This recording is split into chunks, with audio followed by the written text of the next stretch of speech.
Hi, everybody. Today we have Professor Ed Eloranta giving a talk on temperature retrievals using HSRL. And Ed is a professor at University of Wisconsin in the Atmospheric and Oceanic Sciences Department. He took his first LIDAR data in 1966 with John Reagan. He recorded the data using a Polaroid, taking a picture of the oscilloscope. Ed has been working on high spectral resolution LIDAR since 1975, and he is a fellow of AMS and the Optical Society.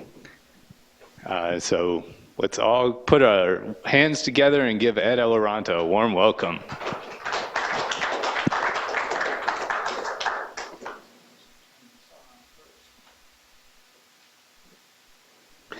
Just one correction. I'm not a professor. I'm one of the others, academic staff. Other Ed Eloranta. Yeah. So this is a talk on something that we're right in the midst of. And I picked a different topic because I wanted to talk about something that I hadn't talked about here before. I'm going to start it out just by a little introduction to high spectral resolution LIDAR, because there may be some people who don't know what it is. This is an image that you'd get from a standard LIDAR. It's time, altitude. We have some clouds, a boundary layer.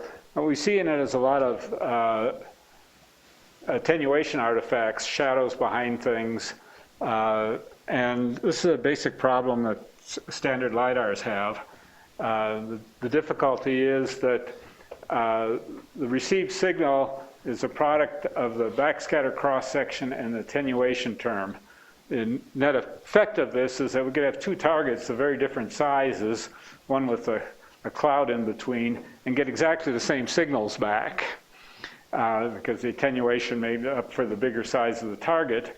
And it turns out there's no way of unscrambling this without making assumptions about the target or the intervening cloud, even though there's hundreds of papers, probably hundreds of papers in literature telling you how to do this, making one assumption or another. And all of those assumptions will fail at one time or another, and there's not enough information content to recover it. Well, there's a way to do this, so the high spectral resolution LIDAR comes in. You look at the spectrum of the light returned after you transmit a very narrow spectral line.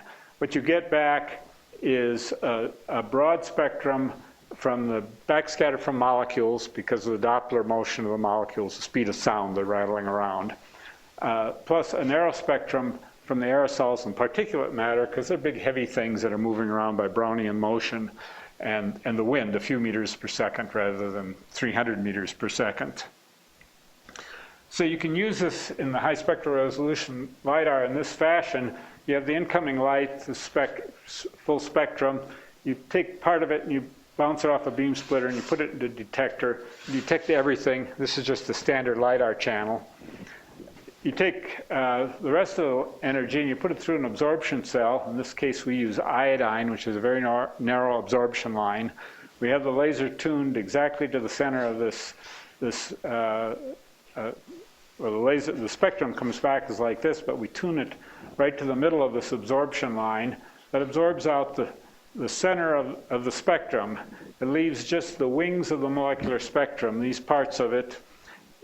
Suppresses all of the aerosol scattering, and given an independent temperature profile, we can reconstruct the rest of this central spectrum.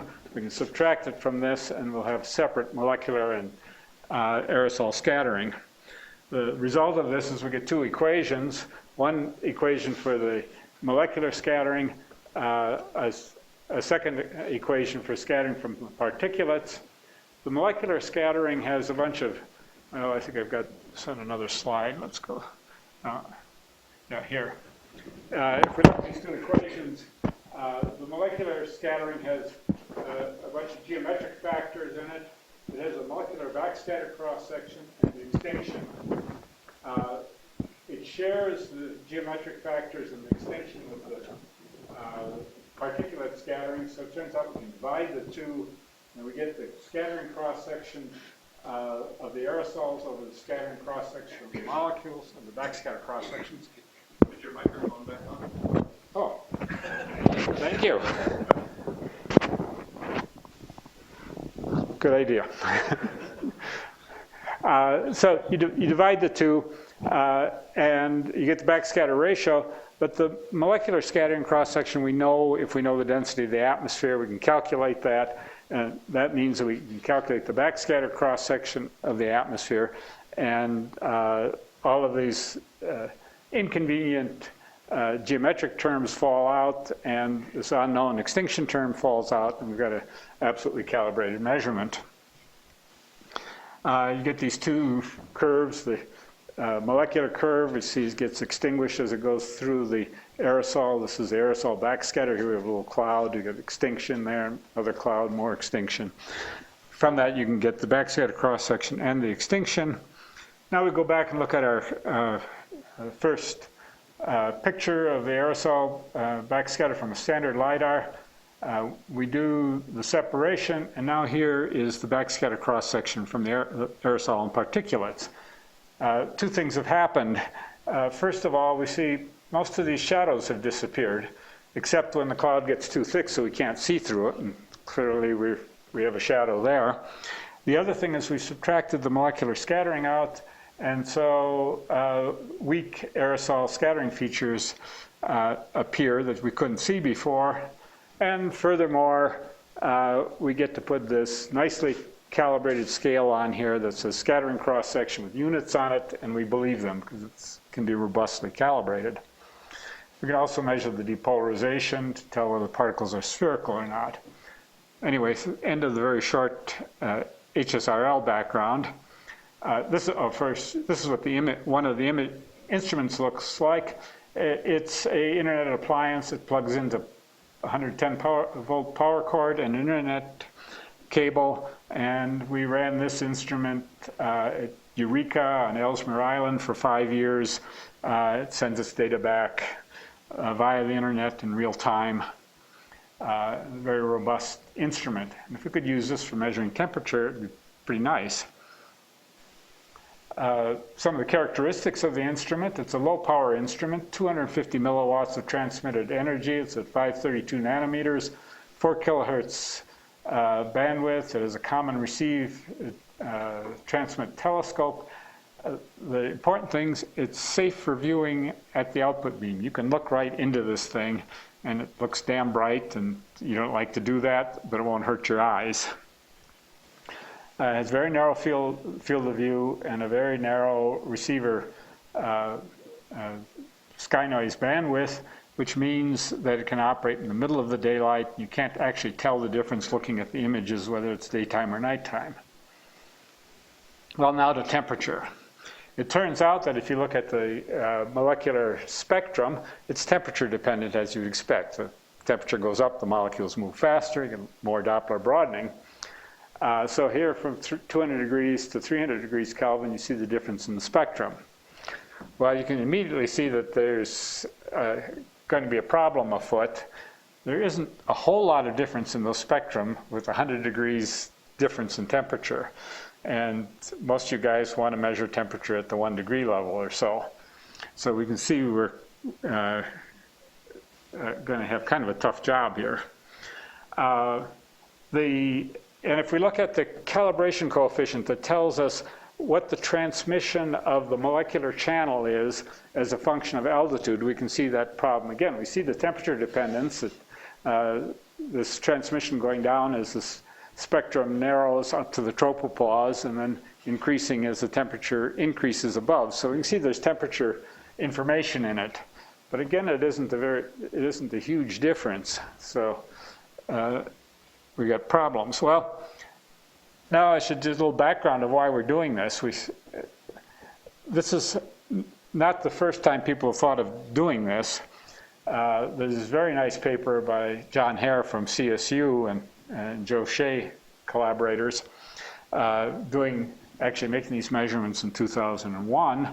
Way back in 1981, Ron Schwiesow, here at NCAR wrote a paper about doing this. It was totally impractical at the time. But so people have been trying to do this for a long time. John Hare generated these profiles.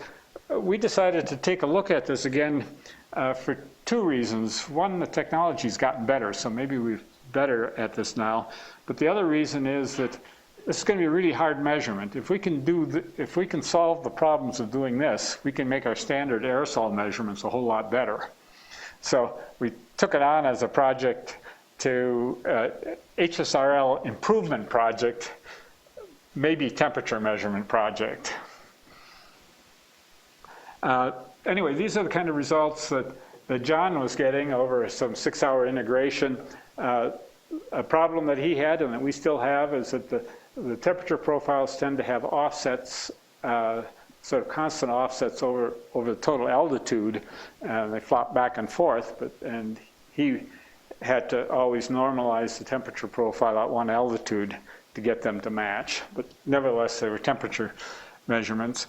His approach would look like this. The important part of it is that he had 2 iodine filters at 2 different temperatures, so they had different spectral widths, and you'd measure the ratio of the 2 signals that came out of this. He used a double iodine line. There goes my. He used a double iodine line. There's a doublet in the iodine feature like this. At the low temperature, you see some transmission between the 2 lines. At the higher temperature, the center of the line is absorbed out entirely, and he operated the laser at this point. And so he had 2 different spectral band passes for the receiver, and pretty good suppression of any of the aerosol scattering at this wavelength. One of the problems with what he did is that by having such a, well, there was an advantage of having this wide bandwidth and just looking out the very wings of the line because the temperature sensitivity is better way out there. Disadvantage is that this channel only had a transmission of about 1% for the molecular signal, so you didn't have a lot of photons to play with. The basic measurement happened like this. You just simply took the ratio of those 2 outputs of these 2 filtered channels, which ended up being proportional to the filter function, the temperature, and the pressure. This is a filter function for one filter function for the second filter. He had the product, I'm sorry, in John's case, this was the ratio of filter function 1 to filter function 2 without this in there.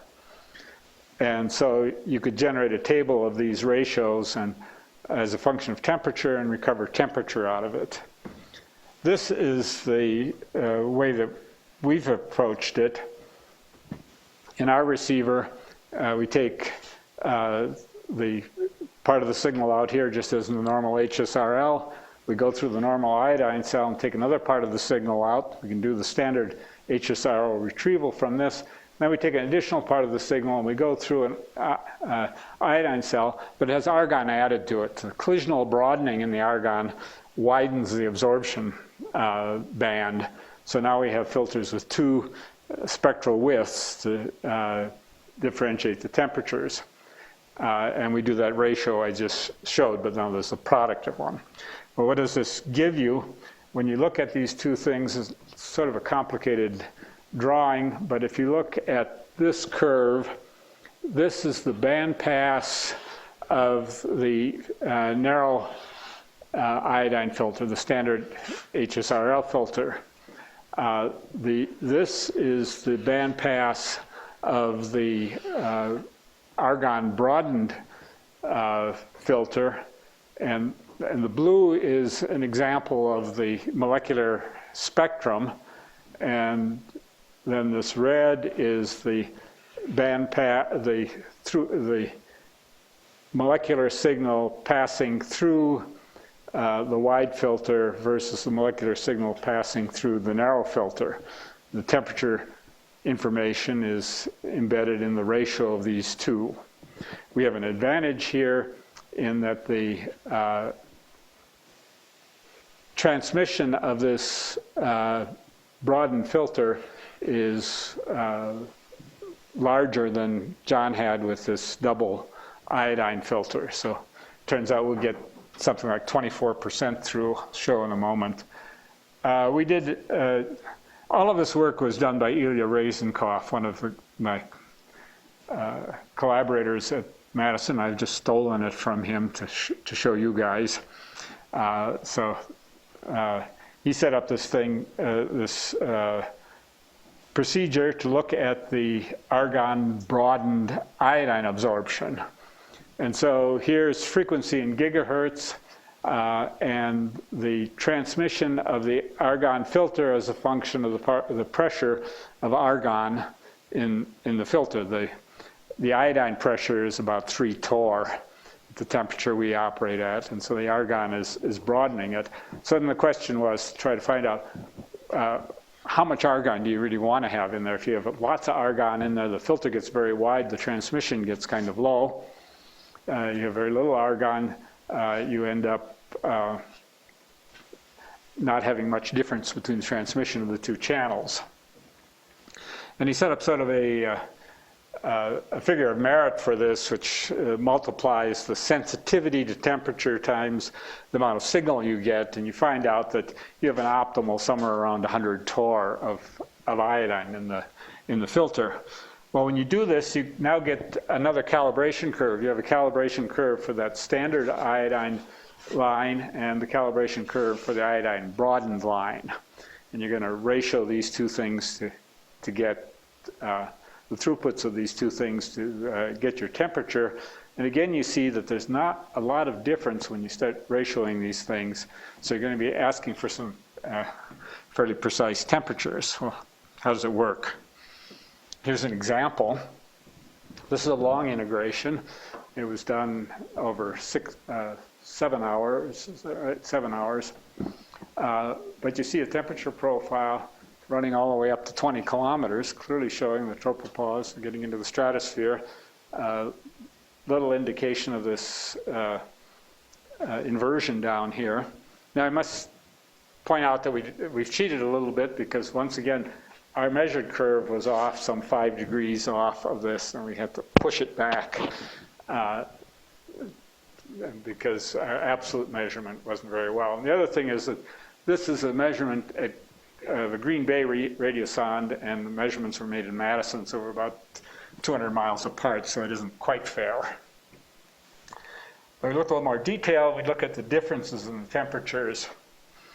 Well, first of all, look at the sensitivity.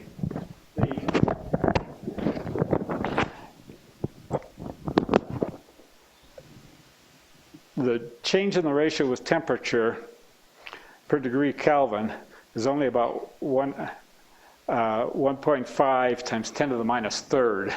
So we're going to need very precise measurements of the signals at the two levels in order to get the temperature measurement out.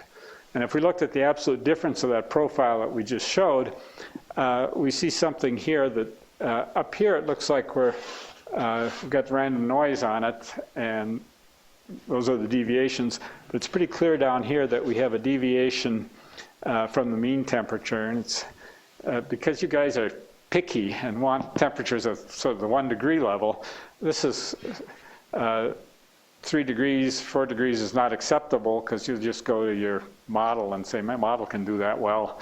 Why make a measurement and throw us experimentalists out into the cold again? If we look at this a little more carefully about this deviation in the bottom, we can do an experiment. We take our receiver and we just pull the argon broadened cell out of it and measure the ratio between these two detectors. And here's the curve of that ratio. This should be 1 all the way down because they're looking at exactly the same thing, 1 times some ratio of whatever the reflectivities and transmissions of those filters are. And so what is happening is that when we get down, I'll show this a little bit further, I guess better go on to the next slide, it's easier. The first thing is detectors. This is a typical scan over a detector from the detector's data sheet. If you look at the top of the detector, the sensitivity isn't exactly uniform across the detector.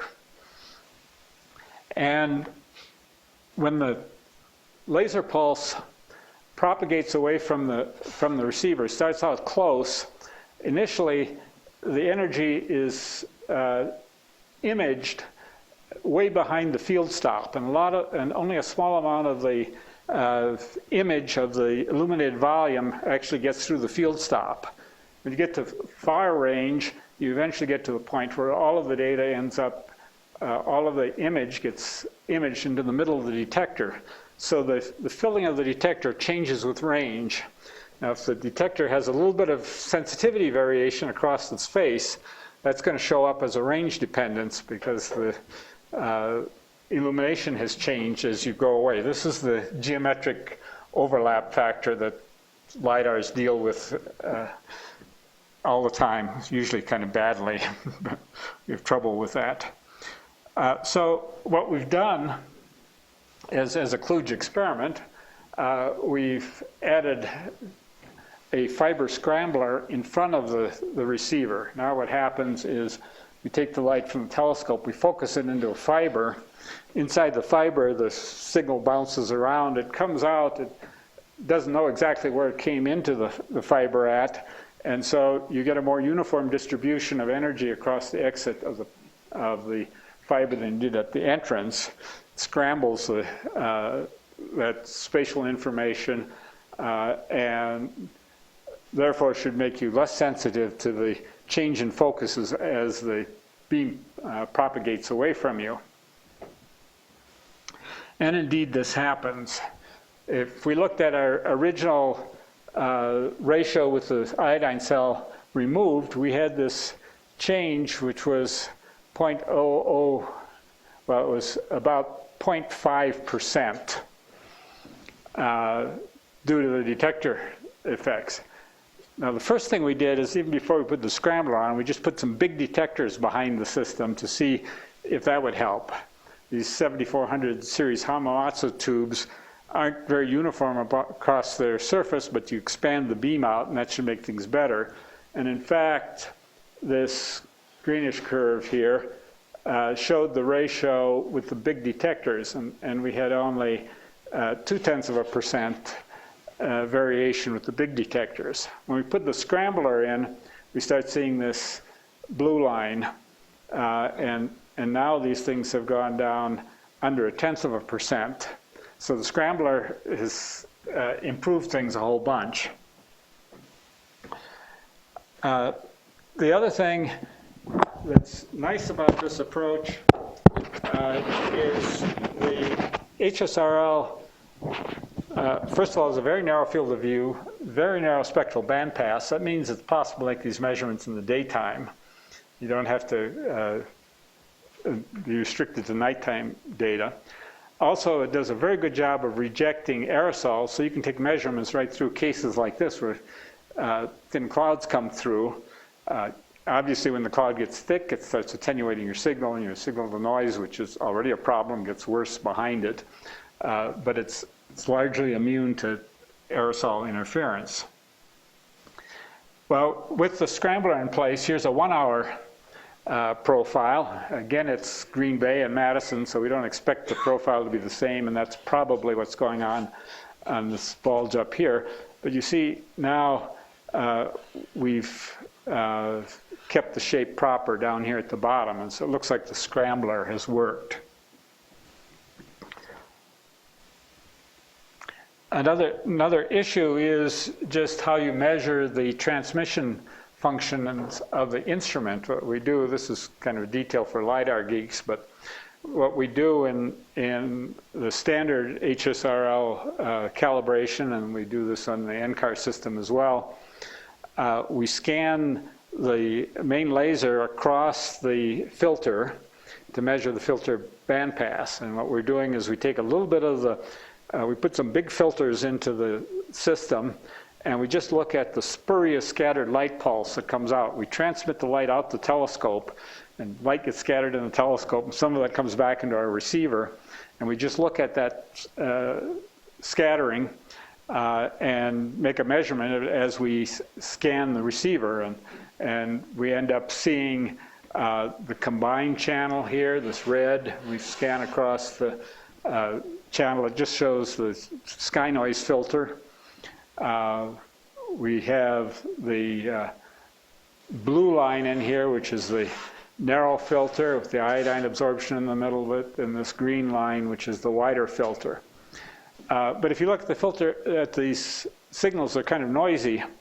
They're kind of noisy because the laser pulse appears in only a couple of bins of the receiver. You have to turn this intensity of the laser down to the point where you only get a couple of photons in a bin. Then you try to average, and you get a lot of statistical noise left because you don't have very many photons if you want to scan this in a reasonable amount of time, like 15 minutes. And so it's noisy just because of statistical noise due to the way we measure it. We've done experiments now changing that, where we take some of our seed laser energy, we double it, and we put it into the signal, but we have a CW signal coming into our receiver. We can use all 4,000 bins of our data record to measure this signal, and the statistical noise goes way down, and we get a much cleaner calibration scan.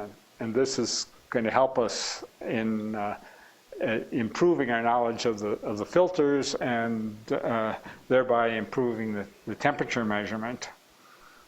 Another thing that we have to do in great detail, do very carefully, is we have to have the laser exactly tuned to the iodine line, and we have to control the spectrum very carefully. So one of the other things that we do is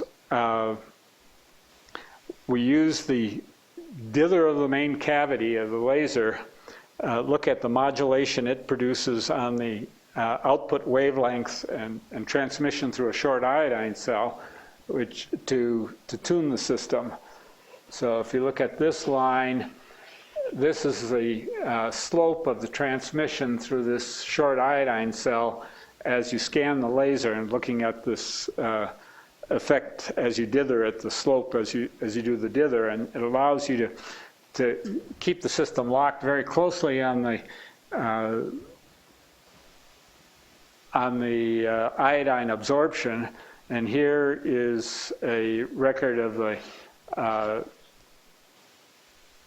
the locking over I don't know, we've got several hours here, but you see we end up maintaining the lock of this laser frequency at the few hertz level, and that ends up being important. In the past, we didn't have that kind of control of the system. So kind of where are we? First we just do a little comparison about what our current instrument looks like versus the CSU instrument of 15 years ago. We're transmitting a much smaller amount of energy, 250 milliwatts versus 6 watts of the CSU system. We have this high repetition rate, which allows us, along with the expanded beam in the telescope, to remain eye safe. Versus their 20 hertz, we have a little bit bigger telescope. We are eye safe. We have a much narrower field of view and a much narrower sky noise filter. These things allow us to operate in daytime, and the temperature measurements are possible in the daytime as well.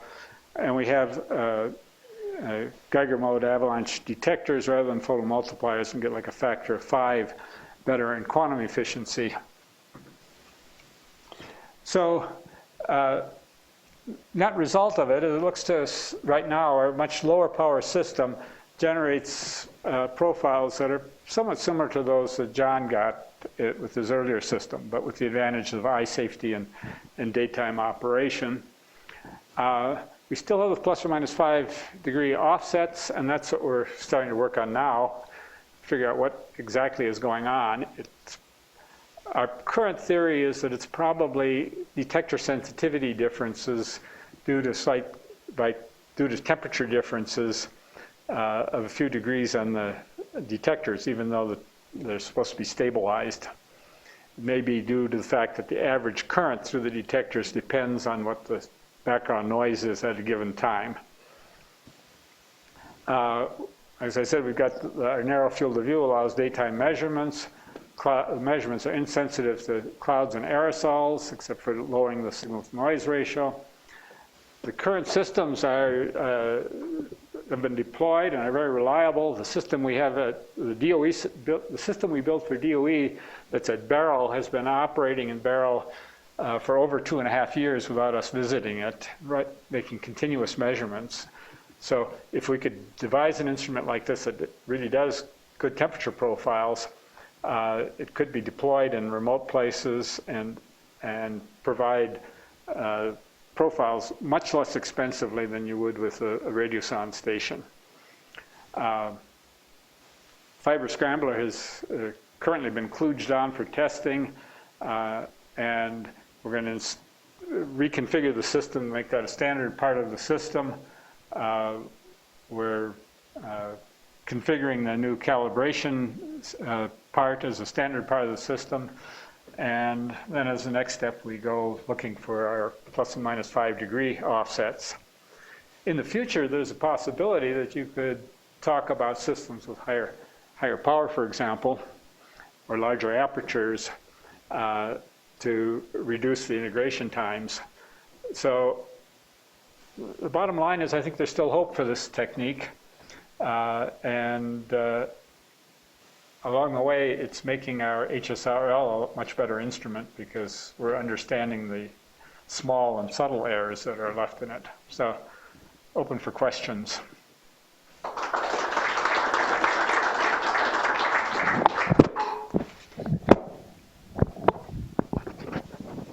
If anybody's still awake.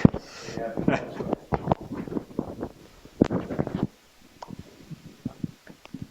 That filter, this iodine filter, is that then something that has to be really carefully controlled in temperature, or how, because wouldn't that be an important variable to keep under control? Yes, currently the whole system is in a temperature-controlled box at whose temperatures regulation is sort of on the 1 degree level.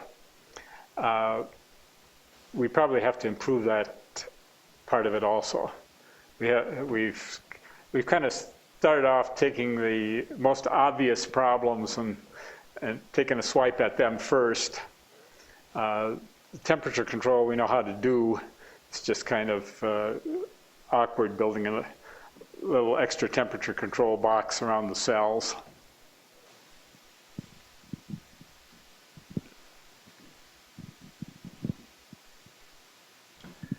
Hi, thanks. I have 2 questions. One is your scrambler looked like it improved things in the short distances, but might have made things worse at longer or higher altitudes. Is that the correct interpretation? I mean, it looked like it was higher than the 6.6% or something. I mean, I think the problem on those curves was that it's kind of hard to make those measurements because it takes a long time. Okay. And so I think the statistics were bad on the top of them. So, okay, so the second question is, can you measure fluctuations in the temperature as opposed to the absolute? Well, it depends on whether you want fluctuations monthly, weekly, or by the second. Short term, no. The statistics are just not going to be there. You have to measure an enormous number of photons to get down to this sort of, so we have to make measurements at the 1/10% level. And at that level, there's all kinds of gremlins that come to get you, and that's what we've been fighting with. But Poisson noise is not going to go away. So the very short time intervals are not going to be achievable with this sort of technique.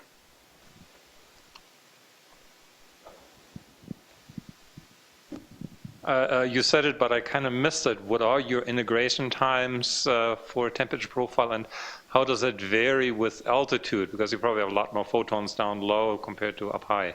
Yeah, it looks, just right now, it looks like when we knock down some of these other problems that the low altitude profiles, the bottom 5 kilometers or something, are going to be hour or sub-hour, depending on, it's going to depend on how much accuracy you want, but it looks like hour time frames are quite feasible down there, and multi-hours to go into the stratosphere. I'm thinking that if you could do lower stratospheric temperature profiles on a 3-hour interval, people would be pretty happy. And even if you were all the way back at a 12-hour period, you'd still be at the radiosonde level. But I would think you would hopefully kind of 3 hours sort of numbers. And the low altitude stuff. Well, there's another place that these kinds of temperature profiles could be useful, is in conjunction with Fourier transform spectrometer type measurements of temperature, because you get this high altitude temperature background to put into the inversion schemes, and things vary more slowly up there. And so that's one of the things we're planning to do. The trailer that has this has a ARRI sitting next to it, and the ARRI guys are interested in combining the two things together. The other thing is the ARRI is very good at very low temperature profiles very close to the instrument, where we have more likely to have problems with these overlap things at very close ranges. So from a practical point of view, it seems like it would be useful to have a Razenkov co-located with this. And if so, how often would you launch the balloon to optimize the system, so to speak? Okay, well we have radiosonde launching capability in Madison. We just haven't used it here because so far it's been good enough to fight with our problems with the long range and blame some of them on being Green Bay rather than our instrument, because we have enough of them anyway. I think in actual operation, I believe that we can kill these systematic problems. I think it's going to be possible to make the issue photon noise, which we understand pretty well. So I think in a real operational mode, if we ever get there, that you wouldn't end up launching radiosondes with it. For the moment, as we get better at this, we're going to need to launch radiosondes just to do direct comparisons. But how often would you want to launch them? I mean, well, at the rate at which the diurnal changes happen. So if you're trying to do the stratosphere, you don't need it very often. If you're trying to do the boundary layer, you need it every couple hours. If you're trying to do the growth of the boundary layer in the middle of the morning, things change fast. So your offset is, guess what I'm asking is how often, what's the rate at which your offset drifts? I don't have a good handle on that yet. I mean, if you had a Razenkov and you were able to take off the offset and the offsets didn't drift, you wouldn't need to launch a balloon again for a while. But. Yeah, and it might be you could just measure a surface temperature and get it from there. Yeah, we got to fix the offset, not normalize it out. At least that's where we're trying to head.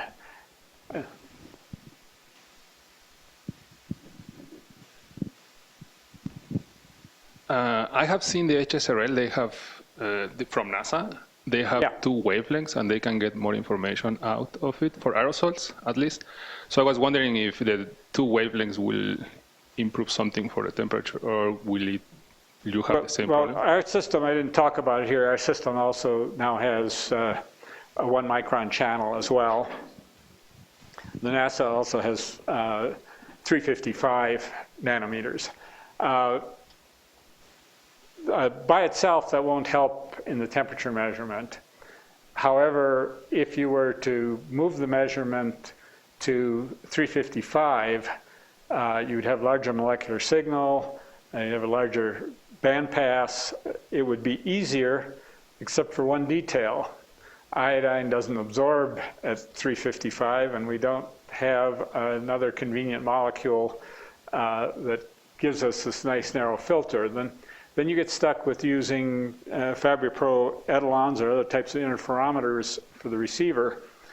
And so far, it's really a daunting project to even consider doing it with that kind of technology, because maintaining the stability of one of those interferometers at the level that's required is probably beyond the state of the art at the moment. Anyone else? All right, let's thank Ed once more. Thanks.